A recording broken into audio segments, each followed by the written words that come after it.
Welcome two famous रसोई। आज हम बनाएंगे लच्छा पराठा और दही तड़का। एक एक लच्छा इसमें अलग हुआ है और बहुत ही टेस्टी लच्छे पराठे बने हैं। लच्छा पराठा बनाने के लिए यहाँ मैं ले रही हूँ 2 कप गेहूं का आटा। अब इसमें डाल देंगे हम नमक। नमक आप अपने स्वाद के अनुसार डालें। साथ ही इसमें मैं डाल रही हूँ 3 छोटा चम्मच तेल। ये तेल मैंने मोयन के लिए डाला है। अब हाथ से इस तरह से हम मोयन लगा लेंगे। आप चाहे तो इसमें घी भी डाल सकते हैं।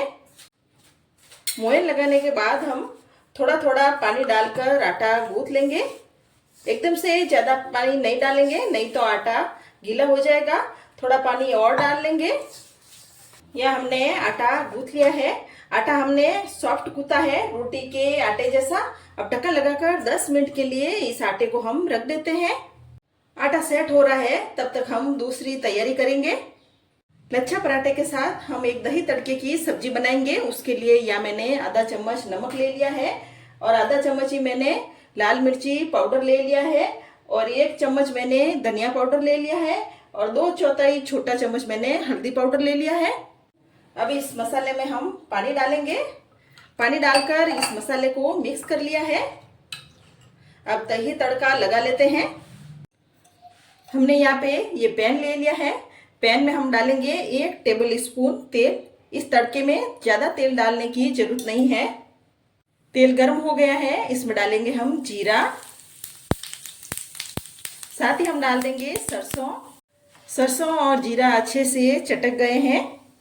अब इसमें मैं डाल दूंगी 1 कटी हुई हरी मिर्च और 1 मीडियम साइज का प्याज को मैंने कटिंग कर लिया था। इन दोनों को भी हम तेल में भून लेंगे।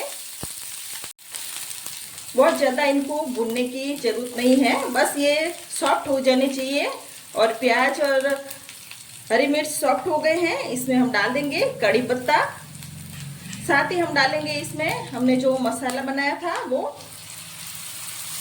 अब इस मसाले में हम 3 छोटा चम्मच जितना और पानी डाल लेते हैं और मसाले को हम मिक्स कर लेते हैं। अब इस मसाले को हम मीडियम आंच पर तब तक पकाएंगे जब तक कि मसाला अच्छे से ना पक जाए और मसाले में से तेल अलग ना हो जाए। मसाले अच्छे से पक गए हैं और मसालों में से तेल अलग हो गया है।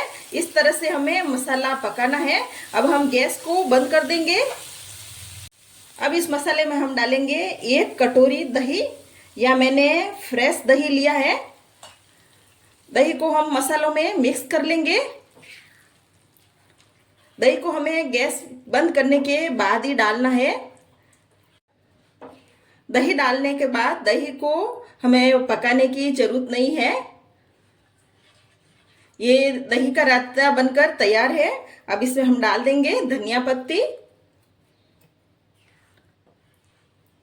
इस रायतों को हम एक बाउल में निकाल लेते हैं। ये बहुत ही आसान तरीका है रायता बनाने का और ये रायता खाने में भी बहुत टेस्टी है। 10 मिनट के बाद हम आटे को देख लेते हैं।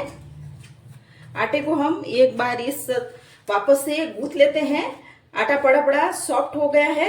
इस तरह से आटा रखकर ही हमें पराठे या रोटी बनानी चाहिए, जिससे कि आटा सॉफ्ट हो जाए। अब हम आटे की एक लोई तोड़ लेते हैं। या मैंने एक बड़ी लोई आटे की तोड़ी है। अब लोई पर हम सूखा आटा लगाएंगे। या मैंने रोटी बनाते हैं उससे भी बड़ी लोई बनाई है। अब इस लोई को हम बेल लेंगे। जितना बड़ा बेल सके उतना बड़ा हम लोई को बेल लेंगे। या हमने रोटी को इतना बड़ा बेल लिया है। अब इस पर हम घी लगाएंगे। आप तेल लगाना चाहो तो आप तेल भी लगा सकते हो, पर मैं यहाँ पे घी लगा रही हूँ। घी लगाने के बाद हम इस रोटी पर सूखा आटा छिड़क देंगे। अब रोटी को हम इस तरह से जितना आप पतला कट कर सके उतना उतना पतला पतला हम कट करेंगे, ताकि पराठे बनाएंगे तो पराठे की एक एक लहर अलग होगी। इस पराठे को हमने कट कर लिया है। अब हम इस तरह से राउंड शेप में इस पराठे को इकट्ठा करेंगे, गोल गोल करेंगे इस तरह से। अब इसको हम इस तरह से थोड़ा खींच लेंगे इसके बाद राउंड शेप में इस तरह से पराठे को इकट्ठा करेंगे और यहाँ दबा लेंगे। अब इस पर हम आटा लगाएंगे और बिल्कुल हल्के हाथ से इस पराठे को हम बेलेंगे। ज़्यादा जोर लगाकर पराठे को नहीं बेलेंगे। यहाँ हमने पराठे को बेल लिया है, अब इसे हम सेक लेते हैं। हमने यहाँ पर पराठा सेकने के लिए तवा ले लिया है और तवे पर हमने घी लगा लिया है। अब पराठे को हम तवे पर डाल लेते हैं। तवे पर हमने जो घी लगाया है उसको हम पराठे पर इस तरह से हिलाएंगे, पूरी तरह से पराठे में नीचे घी लग जाए। पराठा नीचे से सिक गया है। अब पराठे को हम पलट लेते हैं। गैस को मैंने लो आंच पर किया हुआ है। अब इस तरफ भी हम घी लगा लेंगे। या मैंने इस पराठे पर घी ज़्यादा ही लगाया है। आप चाहे तो इनको तेल में भी इस पराठे को सेक सकते हैं। नीचे से पराठा वापस हम पलट लेते हैं और पराठे को हम इस तरह से दबाएंगे